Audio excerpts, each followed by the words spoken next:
Welcome back to the Indicator Library. I'm Indy Kaytor, and today, we're not talking about an indicator. We're talking about a concept. Momentum. You've heard the word. Strong momentum. Weak momentum. Momentum shift. But what does it actually mean? Because if you don't understand momentum, every momentum indicator will confuse you. So today, we're making it simple and solid. Momentum is not direction, it's speed. Price can move up with strong momentum or up with weak momentum. Same direction, different force. Look at these two charts. Both are trending upward, but the left side is aggressive. Large candles, minimal hesitation, clear acceleration. That's strong momentum. Now look at the right side, still rising, but slower. Smaller candles. More pullbacks, more indecision. That's weak momentum. Momentum measures pressure, not direction. Now here's where things get interesting. Momentum doesn't wait for price to reverse.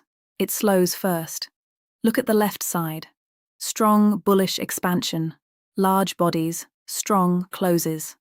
Now as we move right, candles shrink, wicks increase, price is still rising.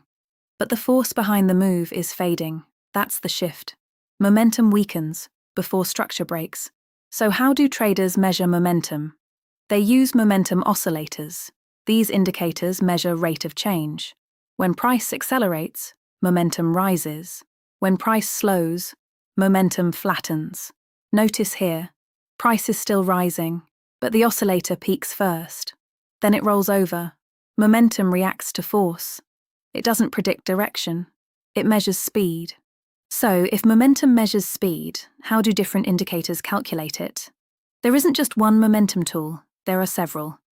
RSI measures the strength of recent gains versus losses. MACD measures the distance between moving averages. Stochastic compares closing price to its recent range, different formulas, same concept. They all measure acceleration, not prediction. That's important.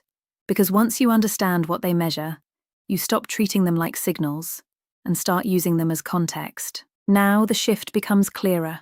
Momentum breaks below equilibrium. The 50 level represents balance. Above 50, bullish pressure dominates. Below 50, that pressure weakens. Notice the sequence.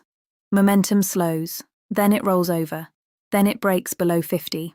Structure hasn't fully collapsed yet, but the strength has changed. That's context. Hi, I'm Indy.